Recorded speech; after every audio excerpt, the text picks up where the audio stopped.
And we are live. All right. What is up, everyone? Uh, Today, live show for Orconomics by Zachary Pike with Charmaine. Uh, um, yeah. So the first half will be spoiler free. I should probably have made a banner saying that, but yeah, we'll just start off with general thoughts. Yeah. First order of business. Let's all shame Potato for not finishing. Oh, yes, very important. Maybe if I used the Squirtle bookmark instead of the Charmander bookmark, she would have finished. No, nonsense. Charmander all the way. There's color on the cover, and I'm your guest star. Yep. Potato's already booing. Mission accomplished. Hello, Channing Tatum and Pete. Shame. Anitha, what is up? Yeah, so also there's a whale in the thumbnail because I once or probably a few times spelled it Orconomics. So I had to include the orca. To be fair, I think that's how I pronounced it, but it isn't how I spelled it. Yes. Yeah, it's how I pronounce it too. So I don't know if that's correct or not. Hello. Pete can correct us. Yes. Yeah, he knows all the things. Potato says she will finish it. I still pronounce it as Orconomics. Okay, good. All right. What are your thoughts on the book?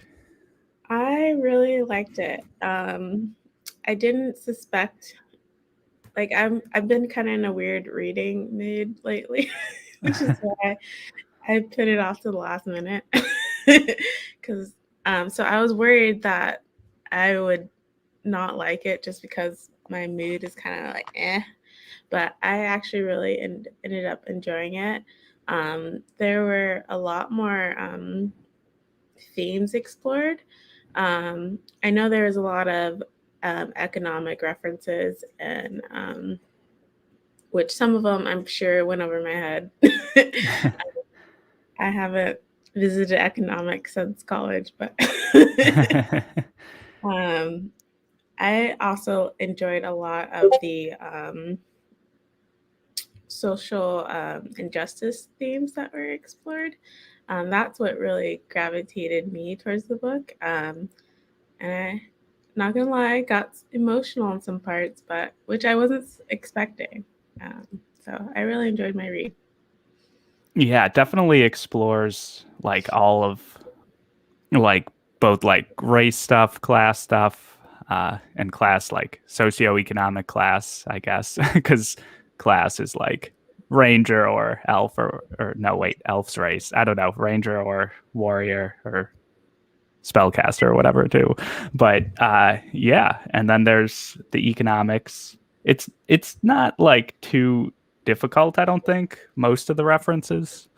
And there's a lot of like Dungeons and Dragons references as well, which I don't know if you have played or not. No. Those are definitely the most like heavy-handed references. It will just like blatantly say things like never split up the party and like just like common things that are said in Dungeons and Dragons. And yeah, but yeah, I enjoyed it a lot for those reasons as well. And just like the jokes, it was just very funny in a lot of parts. Yeah, it was a lot of funny commentary, a lot of funny one-liners. Yep. Yep. The true sarcasm that only a New Englander can provide. Oh yeah, I saw that in the author facts. I'm like, Greg, he's from New England. Yep. New England, the best England. Hopefully no British people are here. Or hopefully they are, so they hear me. I always going to find out one way or the other. Yeah. Oh. Kate agrees. The D&D references won her over. Beta failed AP Economics. And Anita hates economics. Yep. Yeah, no one likes econ. I think you'll like the book though, Anita, even if you don't like econ. Yeah, you definitely don't have to like dive deep into economics. It's more just like, I don't know, kind of basic macroeconomic trends and like, hey, there are like these rich people and they like what are their goals? And that's like kind of looked at and talked about a bit. And it's not like I don't know, their goals are just like profit. Spoiler. But like for Spoiler to life. yeah, spoiler to life. This book is a lot like Kings of the Wild, but more political. Yes, I have not read Kings of the Wild, but yeah, guns and butter is the main thing I remember. Is that a econ reference? I don't even know. Let's see. I'm recommending this book to my Pathfinder team. They will appreciate it. Yeah, I was thinking that throughout the book. Like, I had a weird experience because I kept forgetting the character names because, like, a lot of the characters reminded me of people in D&D games that I've played with. So I'd be like, "Oh, that's just Nate."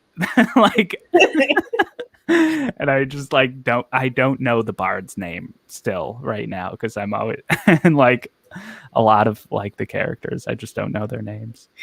It's funny. Yeah, if econ were taught like this, I would like it more as well, I think. The video game references are funny too. Only played a couple of hours worth of D&D, so I didn't pick up on all that. Yeah, it's some of them are just like general like RPG references that would be in like a video game kind of thing as well. So yeah, I think like everyone would kind of get a lot of the references in terms of like I don't know. Just like the D&D stuff I think people would get even if they haven't played too much D&D. Yeah, and then that's kind of, some aspects are common just in regular games where you have like the minions that are just like ways for your hero guy to ramp up in points. Yes. The only reason for their existence. Yeah. Yeah, they would use like terms like farming and like loot and like all the video game terms and like D&D terms. An NPC, which was very funny. That like a very early plot is there's a goblin who's trying to get their NPC papers so they can't be like killed on sight or whatever, which it is like in video games, I guess, where you just can't kill certain characters, kind of. Okay, I will give you guys a heads up when we're talking about spoilers. Grom reminds me of one character I played as for a couple hours. Yeah. Grom is the main character. He's kind of like the most basic one, I would say. And he's just like he's a dwarf with an axe and he kills people. Hello, James. Who is your favorite party member, Charmaine? Ooh, that's hard. I really liked Kanitha's storyline. Not that she's like the most likable character, but I enjoyed her storyline, and Jen had a lot of insights that I kind of agreed with, so I liked him as well. Yeah, and that's the elf. Kanitha's the elf. Jen's the one of the mages. Yes. Yep. Yeah, I can agree with that. I like the elf a lot as well because there was like He's like very spooky. I appreciate that. yeah. Yeah, very sneaky elvish ranger, very classic D&D archetype. Um, and she she just what was I going to say? Oh yeah, there was themes of addiction explored a little bit with the healing potions, and apparently they're addictive. So it's kind of like a funny thing in Yeah, terms of that's the concept. yes. Yeah, because if you think about like video games or D&D, like you're always chugging the healing potion. So it's funny that they added like or that there was like that real world element added to it as well. What are the long-term side effects of these healing potions? Yes. Yeah, the big healing potion industry is getting us all hooked. Just like real life. Yep. Yeah. Who are your favorite characters? Yeah, I like the elf ranger as well. And then yeah, and then there both the fire mages I like. I basically agree with you, I guess, on favorite characters. Yes. And I like Grom, the dwarf, the main character. He has a good arc, and he's kind of like a lot of people were talking about Discworld because in terms of just like social commentary and just like satire and jokes and like fantasy satire, I guess, as well. It's definitely very similar to the Discworld books, and Grom reminds me of Vimes. You kind of find both of them like a bit down on their luck, um, and like they they don't see like a great future for themselves. Mm-hmm. And yeah, Grom is a bit more active than Vimes, though. I think he makes more proactive decisions, which I like more right away, certainly. But yeah, So we need to get Alan to read this book. yes, I think Alan would enjoy this book. Mm-hmm. We'll start a campaign. Discworld elements. We have dwarves. I think he'll like it. Quests. Yeah. The meme potential, dwarves, or gift potential, yeah.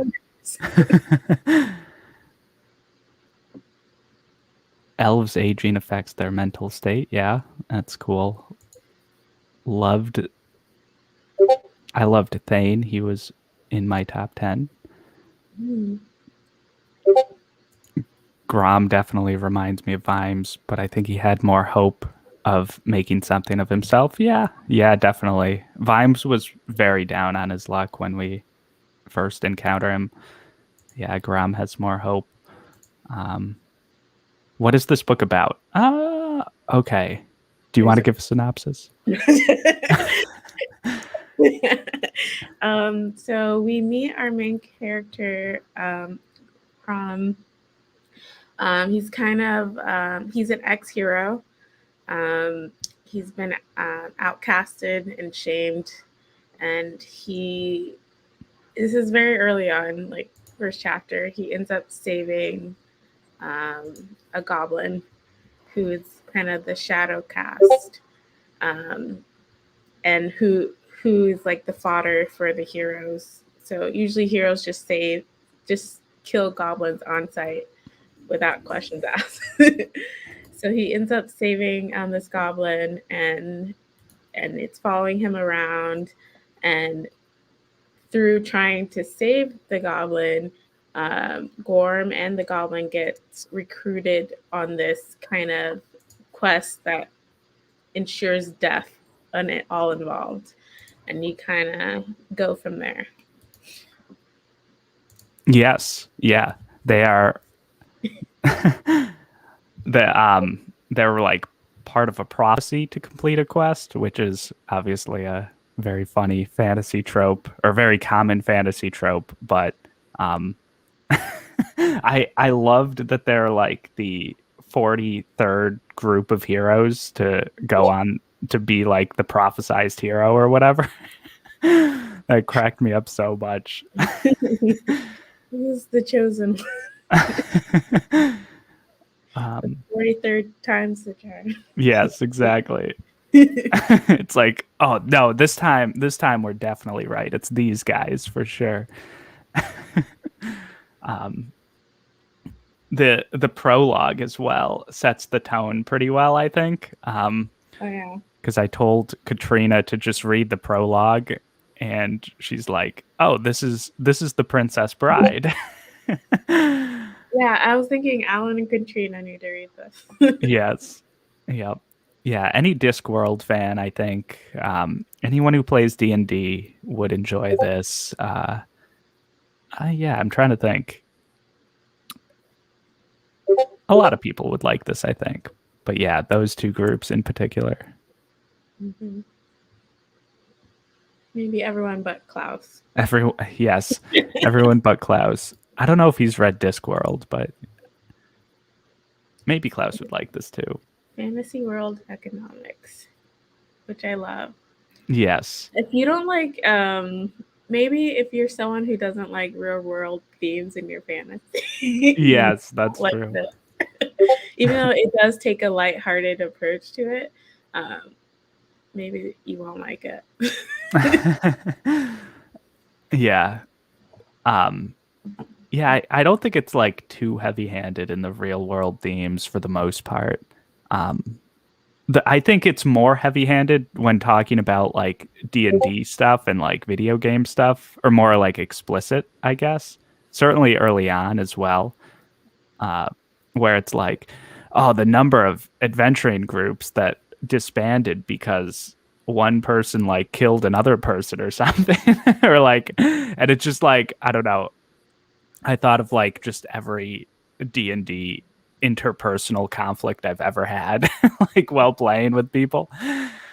Well, I had no reference to that, so maybe I'll just focus more on Yeah. Anita, yes, do it. If you like logistics, you'd probably like it. Yeah. Indeed. Yeah, fit it in this month. Also, think if you're not into kind of absurd fantasy humor things like Discworld or Robert Aspirin, it might be a little hard to get into. Yeah, it definitely like derails sort of maybe like a natural story flow to just like drop a lot of sarcastic jokes and stuff. Or but definitely a lot like Discworld in that way. Yeah, humor is kind of subjective, so if you don't get along with the humor, it's probably not going to be for you. Yeah, it's true.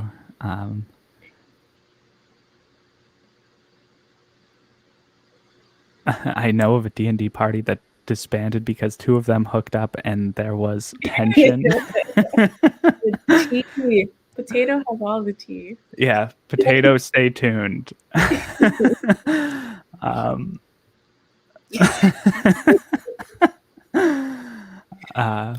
actually have not had this happen to me, but I could see how that would be awkward.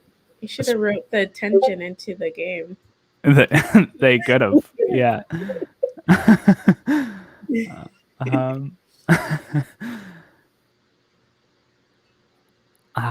Yeah. Oh, and this party had two pyro fire mages instead of one, and there was a joke about that because everyone wants to be a mage that shoots fireball. Were they both pyro? I thought one was they had opposite powers. Yeah, they kind of did, but there was a joke about like when they were first meeting them. It's like, oh, there's two mages who do like crazy things, but yeah, definitely had different powers, and the magic system was cool, very reminiscent of D&D, but awesome nonetheless. I got kind of confused at what Jen's power was. Yeah, he's channeling, and I'm like, right, okay. Yeah, I'm like kind of unsure of all the things he can do. Like at one point, it was like, oh, he can like locate things, and I'm like, what? Okay, sure. I think it's something to do with the undead. Like, Yeah, he was located. Yeah, he I don't know. locate. Yeah, but yeah, very cool. Let's see what else. Any other non-spoiler takes? I don't know. We could talk about pacing, maybe. I listened to the audiobook. Mm-hmm. So it read pretty evenly paced for me. Um, it definitely, I went through it quicker towards the end. Things definitely kind of ramped up a bit.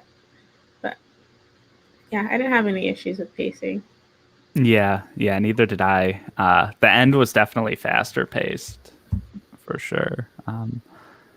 Or like even like just the second half, just because we knew all the characters, the world building, and stuff was done pretty well in like not too much of an info dumpy way.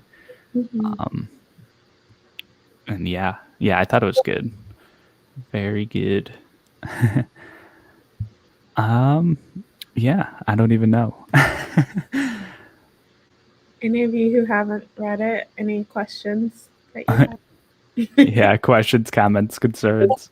Yeah, we forgot to give the synopsis, and so that was probably confusing for some people. Um, yes, we both did read this very fast, especially towards the end. Um, please Audio comment on the map. 2 times speed. Yeah, 2 times speed. Yeah, it was a good audiobook. I enjoyed it. Um, please comment on the map. I didn't look too closely at the map, but here it is. I will. Yeah, I think it's on there. It said it's on his website too. Yeah, yep. I like didn't look at where we were going too much. Me neither. I never look at it once. Yeah. I'm the worst fantasy reader ever. Yeah. I usually look at maps way more. Where are they? They're like in the middle of the freelands, I think, and like this place maybe. I don't even know. There's also a glossary in the back if you use those.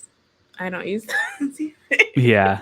Yeah, I didn't look at it, but I knew most of like the terms overall. But yeah, it's a good glossary. Um, It's written funny too, the definitions. yeah. Let's see. Should I read one? uh, Dwarves are shorter than elves and humans, but dwarves stand almost twice as wide at the shoulder and are famous for violent grudges. It's generally best not to mention that. That's a common joke, actually. It's like, don't say this in front of a dwarf. Yeah. Do they cover a good chunk of the map by the end of the book? They do travel a lot, but since I did not look at the map, I don't know. But they did. There was traveling a good portion of the book. Yeah.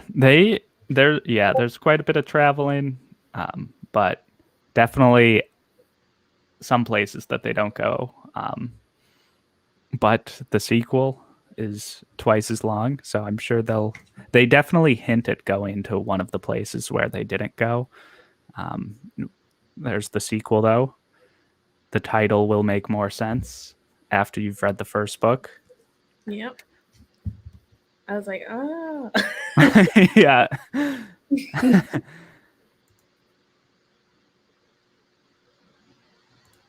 What did you think about his version of the D&D races? That's It pretty good. was it was it was pretty standard, I guess.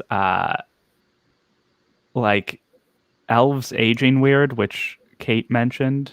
Um, that was interesting. And then dwarves just being, um, I don't know, more, um, I don't know, like aggressive. I guess they're always sort of like, they keep to themselves a bit and are a bit like quick to anger, I guess, in regular D&D maybe. Or maybe like a bit touchy, I guess, in terms of like their emotions.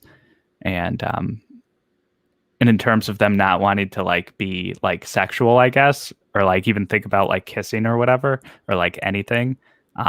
That's very much like kind of like the dwarves in Discworld and stuff. Um, and the orcs and goblins and stuff. Those were explored in very interesting ways. I like the orcs. The orcs, yeah, I love the orcs. That was the best race.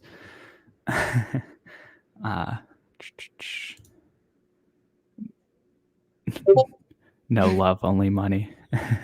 Potatoes motto. Yeah, is that the normal goblin motto? Yeah.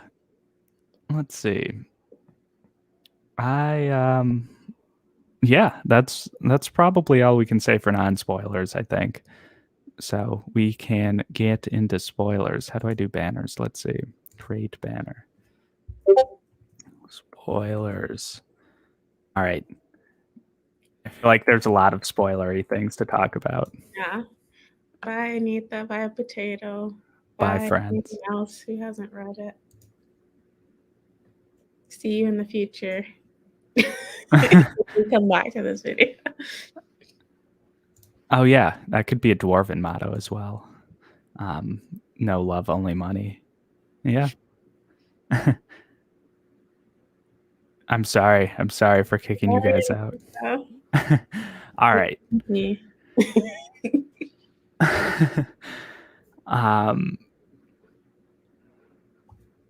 Bye, Channing Tatum. Oh no, Channing Tatum's gone too.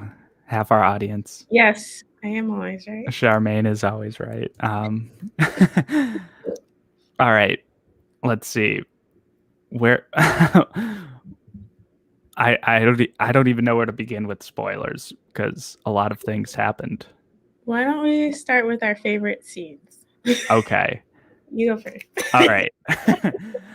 I loved the orc, like the orcs when we were introduced to them, and they like show up with like 50 of them, and the adventurers are like, well, we can't do anything. And then we later find out that they're just aggressive salespeople.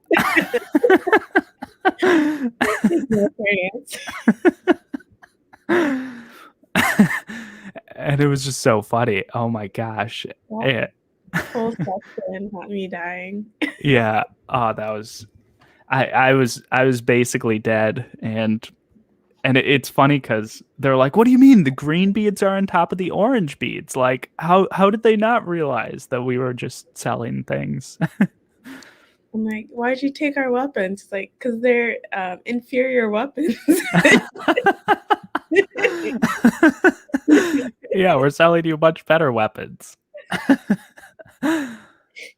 And for some reason, that reminded me of like door-to-door knife salesmen that you would see in like the 90s, maybe. And it's like, why are they going door-to-door selling the most creepy things ever? They're like just like drawing knives and being like, these are the best knives. How sharp they are.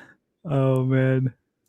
Yeah. The aggressive selling bit is the point where I had to go find all my friends and force them to read it. Yes. You're a true friend, Kate. A true friend. And I loved, in reference to that same scene, that it was Tibrin yeah, who was able to understand and like translate everything.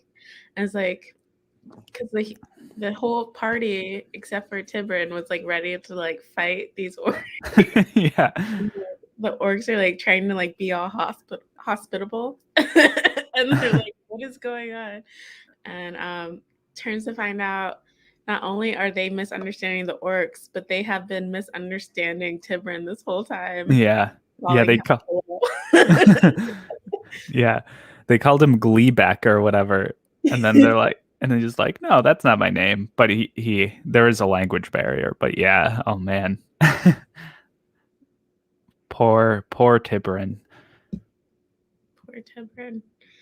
Yeah, I think it's kind of reflects on like how like uh when like often we expect like immigrants to like learn our language and like try to fit in with us, but we never put in the effort to try to understand them. um and like I thought that symbolism was kind of cool. Yeah, definitely, definitely. And there, even with what's his name, the dwarf Gronk, he he's like more sympathetic to like the goblins and the orcs and stuff, but even he like didn't try to like fully understand. He more pitied uh the the goblins and the orcs rather than like having more empathy with them, I guess. Hmm. But like I thought that was like a good growing moment for him as well throughout the book. Yeah, especially at the end, Hmm. with what he said to the troll. Like, Yes. Yeah. I The love troll. I love the troll. it. My phone. I have on my highlights saved on Yeah. reads. It was something like, you're not my whatever, you're my friend. Never again, shouted Gorm. His eyes stung, and it wasn't with ash in the air. I'll never again have a better man than I am, acting like it's the other way around. Be they pink or green or brown or gray. You're not me squire, me debtor, or me victim. You're my friend, and that's the only arrangement we'll ever have from here on out. That was a nice growth point to his arc. Yeah, yeah, definitely. Yeah, and I'm interested to keep going on and with him and kind of sort of um, seeing where he goes in the next book. Because his beliefs or like his goals are kind of changing too. Because he want at the beginning he like wanted to be this like great adventurer like he was before, but now he's like, oh, this is all crap basically. Um, and even kind of like he can't go back to that because it seems like they're going to be like super wanted and stuff by the rich people, but yeah. He kind of realized that it was like a facade the whole time. Mhm. Which, can we talk about the whole golds and bags plot line? Um, that whole side POV, I kept like wondering like how is this gonna get tied into like the main storyline? And like I knew something fishy was going on. Because I'm like, because you have like this guy who's working for this company. It's like our profits are down. Why am I the only one freaking out about this? Yeah. And like the big bosses are um like unconcerned, unbothered. Um and like we keep getting this POV and we're like, how is this tying in? How is this tying in? And then as we're reading, I'm like seeing this economy that's like based on um it's based on like the Shadow Clan playing this role. And like this whole economy is built on the Shadow Clan like being monsters, being killed by the heroes. And like now that they're trying to be NPCs and like better their lives, like this whole economy that's built on their exploitation is like crumbling. So, which I thought was very realistic. Yes. Yeah, definitely. Definitely they tried to like claw back. Like they kind of gave the Shadow Clan rights and then they just clawed it back immediately and that was like their whole plan. Wait, it's affecting our profits. And Yeah. like, it's like, and it's like that. I forget what the name of the creature, but the one that was like playing the pet to the elf girl's sister. Oh, yes. He's like, I forget exactly what he said. He's like, we only have what they let us have. Like, the Shadow Clan never wins. Like, we can only get what they give us. And like, you kind of see that reflected in that storyline. It's like, well, we gave them these papers, let them do like menial labor for us, whatever. But then like once it got to the point where it was like affecting like the guys on top and their profits, like they're like, no, we need to take this back. It's no longer benefiting us to let you have these papers, so we need to take that away. Mm-hmm. Yeah. Yeah, they definitely had like a bad incentive structure as well, like more broadly for the adventurers, because they needed more foes and less NPCs. Um, so like taking away all their papers made it so that they could, you know, send more adventures and make more money, basically. Yeah, and instead of like changing their economy, what their economy is built on, and like adapting with the times, it like reflects like those industries that are just like won't refuse to die off. Yeah. Like they're bad for society or the earth. They're like, no, we're here forever, and Yeah. we're not going away. We don't care who we screw over. Mm, yep, exactly. Yeah, it's military industrial complex kind of, and like coal, oil, all that. Um, let's see. Kate says, I like how much you guys got to, or you got to empathize with the various Shadowkin groups via some of the side characters. Made it all the more infuriating by the end. Definitely. Kate. I was so angry. Once I realized where the plot was, that Golden Bags plot was going, I'm like, what was the town called? Blood Sprout or the Orc town? I forget the name, but yeah, where they all were, where the factories were, basically. Yeah, I'm like, all those people. Like, and when they're riding back to the town and you see like and they are seeing the heroes come back, like, their loot, and there's like that sense of like dread and like mourning. Like, I almost started crying. I'm like, this is not a book that's supposed to make me cry. Yeah. Yeah, there was like literally a genocide, and Yeah, like, and I was not expecting it. I was not expecting it to go that way. And and when there's like kind of like this scene that kind of mirrored a scene in Mulan that also always gets me, where like they find that doll, the little kid's toy, Mm. Burn City. Oh yeah. Yeah. Yeah, it was kind of like the infamous scene in Poppy War as well, and like just like a lot of like, I don't know. Yeah, it was like very brutal and sad, um to just, even though you saw it coming and you weren't like too close to the like it happening and stuff, just the aftermath was just brutal. Uh, yeah, I was like, I didn't even like put together that Tiburon was left there until like, because I was so focused on like just the genocide as a whole. I'm like Yeah. very upset about that. And then when Gorm finally found Tiburon, I'm like, Tiburon too, and Neil before that.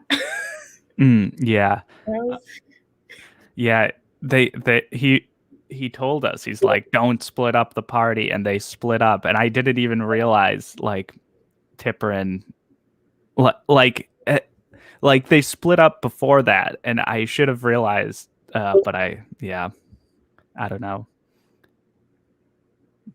Do you think the troll is going to replace Tiprin in the party, though? Maybe. I think so. I think he was probably um, always supposed to be one of the members, like, Mm-hmm. because we kind of already knew that Neil was never really meant to be one of the members of the group. Mm-hmm. And then also now we have like towards the end that scene with Thane and Brunt, I think. Mhm. Kind of the ex goon who the troll saved because he stole he stole all the magic potions. Yeah. Oh, yeah. That was very funny. I forgot about that plot line, and then it's like, oh, all the magic potions. Oh, this is where they went. Okay. Oh, that's why he was hovering over Gorm after Yeah. he got the crap beaten out of him because he had the magic potions. Yeah. Or the healing potions. Yeah, so like after the troll showed Brunt that act of kindness, like is he also going to be part of the group in book Yeah. 2? Yeah. I hope so. Yeah. This book had 2 of my favorite tropes: quest and found family.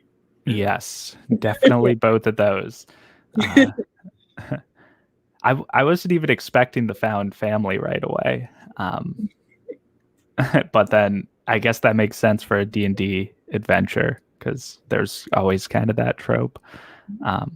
We had enemies to lovers. I wasn't expecting that. Yep. Yep. Oh man. Are you shipping the troll elf romance? Why not? They're Why sweet. not? They really are, even though they don't really know each other yet at all. So Mm-hmm. I think they'll be happy together. yeah. It's like interracial love. Mm-hmm. Yep. Exactly. But the other romance, the enemies to lovers back to enemies, maybe? The son of a lich? Ooh, The plot twist? we'll see. We'll see. I kind of feel bad for Jen. Yeah, so do I. Like you can't choose your parents. Yeah.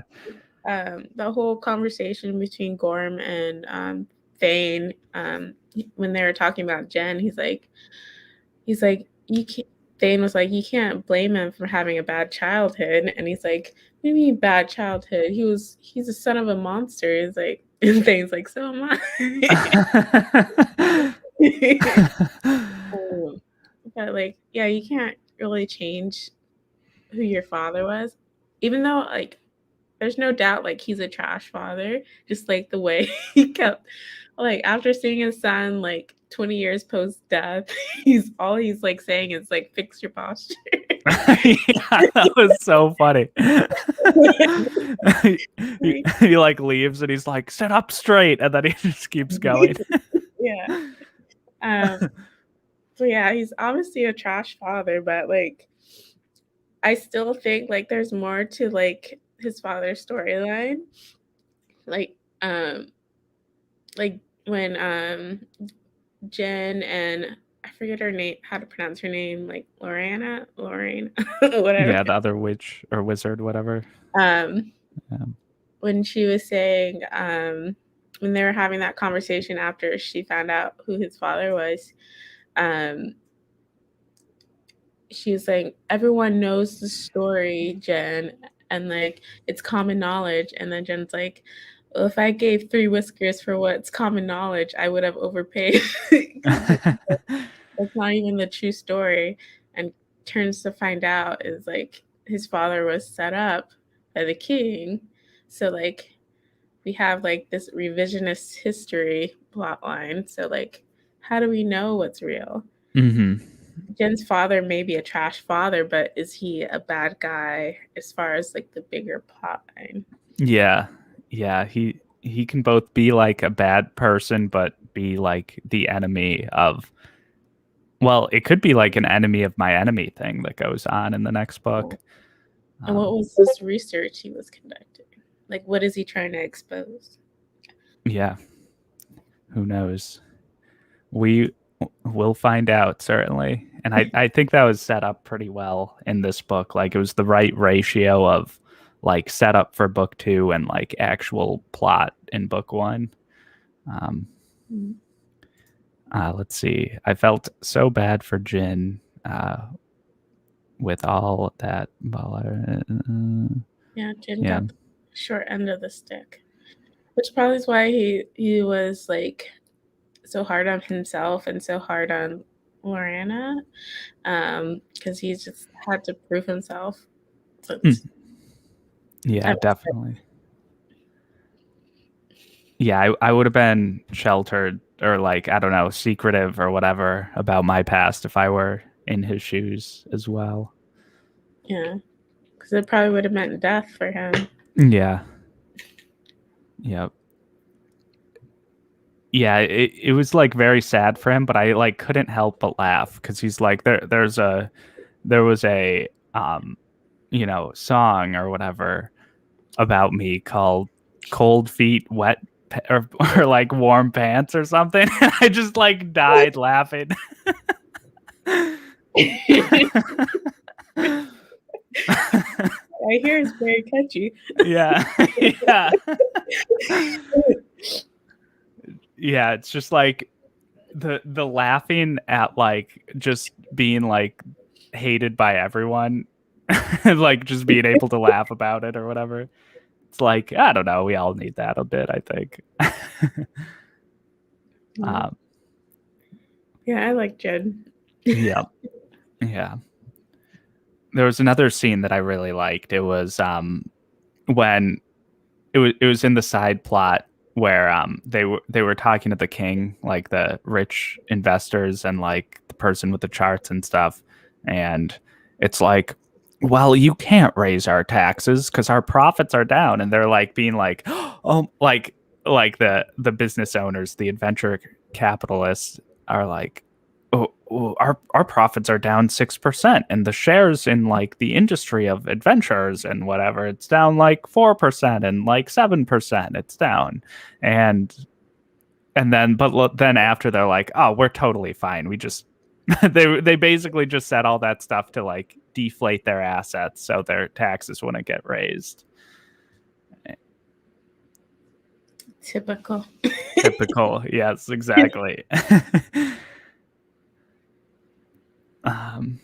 But yeah, it definitely took like those like things that we see in the real world very well and like put them into the fantasy setting, which was great. I think the overall story is very well done, very well thought out. I have all these like different parts introduced in the beginning and like have them like intertwine the further and further you get into the story. Yes. I'm excited to continue. Yeah. What when are you gonna have time for the Son of a Lich? I have no idea. I have so many like sequels that are like vying for my attention. Yeah, me too. Halfway through Fires of Vengeance, which I pre-ordered last November. Yeah, you were a huge on Rage of Dragons too, and wow, I had figured you read that already. Nothing against the book or the series. It's just like I get so distracted. Yeah. Yeah, there's a third book in the series too that's not announced yet, so I wonder if I'll have time or if I'll wait to read this until like closer to that's release. But yeah, that's kind of my plan for now. Yeah, I'll probably wait a bit too. I have some other books staring at me that are very upset. Yes. Yes, don't we all? Kate, have you started book 2? I know Anya, she read book 2 already. Really? Oh wow. I hope you guys enjoy Son of a Lich when you get to it. I'm enjoying the first part so far. That's awesome. Okay. I might have to reread it when the third one comes out. Yeah.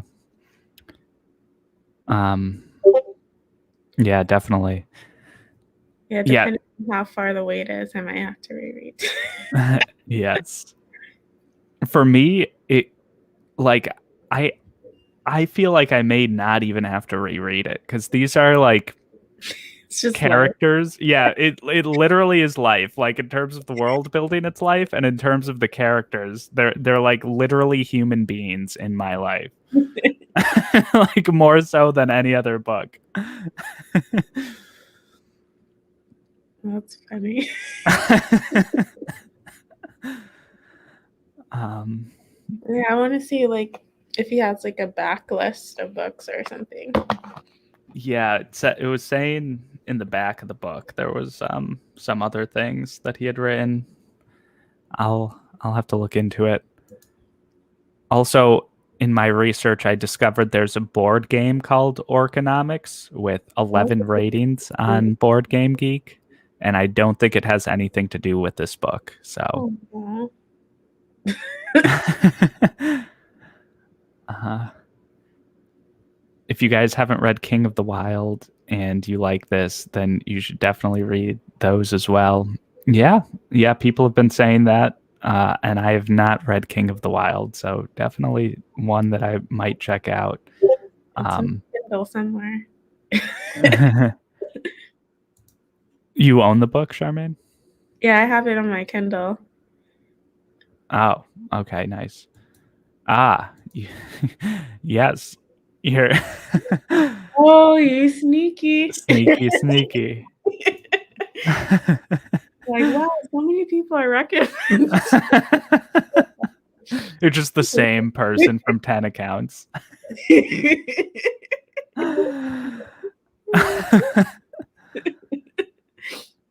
It's inflating my subscriber numbers. I really want to get to King of the Wild. I have it on my bookshelf, but haven't gotten to it yet. Yeah. Yeah, I think, does Jesse, the bookish mom, like King of the Wild, I think? Or I don't know. A lot of people like it, I think. Yeah, I heard mostly good things. I think a few people who don't like it just didn't like the humor, which humor is either gonna love humor or not. Yes. Yeah. If Crumpus and people are saying that you know, the humor's like this, I think I'll like the humor probably. Yeah, this reading this has made me a little bit more confident than to start Discworld, because that was like my biggest fear. It's like, what if I just don't laugh while I read? You know, like you like watch or like read something that everyone says is so funny, and then like you read it or watch it, and you're like, I don't get it. Yeah. Yeah. So I didn't want to be that guy. Yeah. I laughed at this definitely more than I laughed at at Guards, but yeah, I think it's partly like a generational thing. Like this is just more modern, and like the jokes resonate more with me. Um, but I think if I read like some of the newer Discworlds, I may find it like more modern or more relevant now. Because yeah, everyone compares like the Discworld humor to Monty Python, and like I haven't seen Monty Python in so long. Yeah, I've seen it like once, and I laughed at some parts, but not as much as everyone else. So that also made me a little weary. Yeah, yeah, it's definitely funny though. I think you'll probably like it. You may not like love it, but yeah. What did you rate Orconomics though? 5 stars, 4 stars? I did. I gave it 5 stars. The last half really solidified it for me. Mm-hmm. Yeah, definitely for me as well. Like the first half of the book, I was like 3.5 stars maybe, but then like stuff kept coming at you very quickly. The world, like everything in the world, fell in line. The character growth was, a lot better. So yeah, I pretty much agree. Yeah, it gave me all the themes that I wanted. Mm-hmm. Unlike a certain book that I won't name. Yeah, I'm not allowed to reference the book that shall not be named on this channel, or else maybe that's actually a good marketing decision for me. I've got 4 viewers right now, but if I say the name of that book, it will like immediately triple. They'll just come to this live, skip all the spoilers. You slander their favorite book. Did you finish that book, or are you I haven't finished yet. extended break?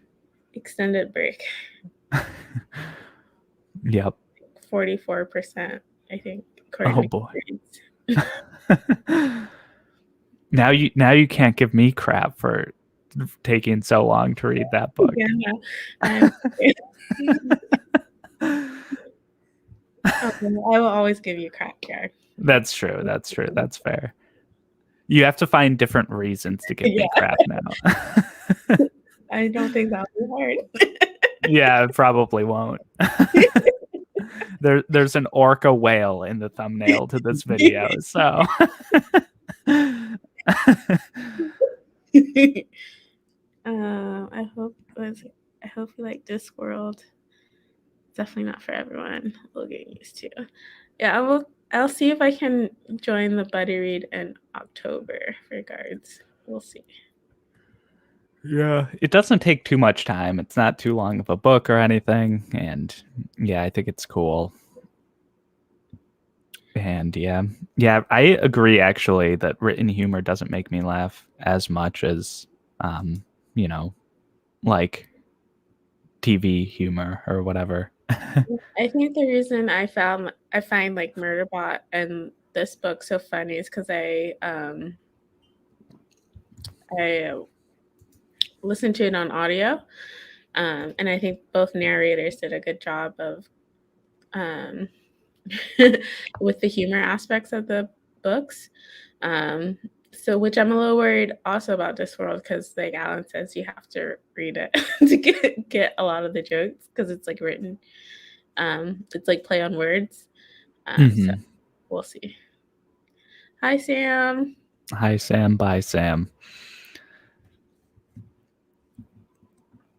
Yeah, it's yeah, I feel like people who like Discworld are more likely to like this than the other way around.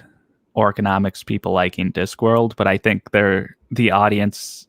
If the Venn diagram's almost a circle, I think. Few exceptions. Few exceptions. Yep.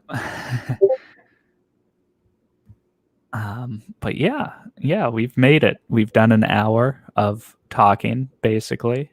You're not talking about redacted, are you? Yes. Yeah.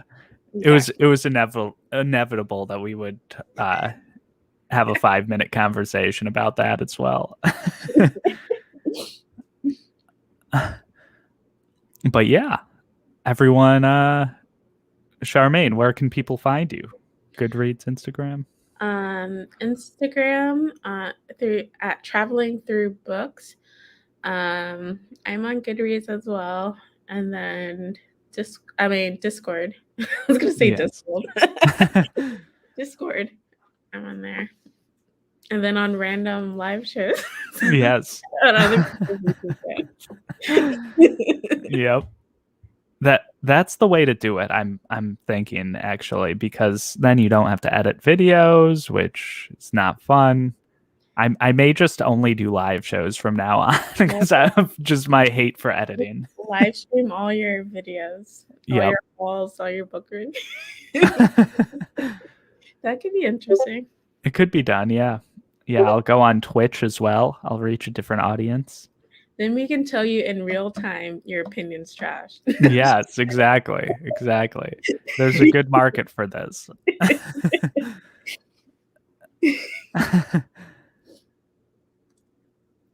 This was fun. Thank you for having me. Yes, thank you for joining. We will do more of these, definitely. How did I miss this comment? You're not talking about redacted, are you? Oh, man. But yeah, Thank you for joining, everyone. It was fun. Everyone should read this book if they haven't. It is good. 2 thumbs up, 5 stars. I think this is my favorite book I've done a live show for so far. Oh wait, no, The Black Coast. This They is like seem choosing really between. different books, though. Yeah. It's hard. What did you say? Sorry. I said they seem like different books, so you can't really compare them. They are different books, but they both have like strong themes. They're just explored in very different ways, I think. But yeah, this is like choosing between children, Orconomics or the Black Coast. But yes, even tied for first place. yes, it's a tie. Have a good weekend, Kate. All right. Okay.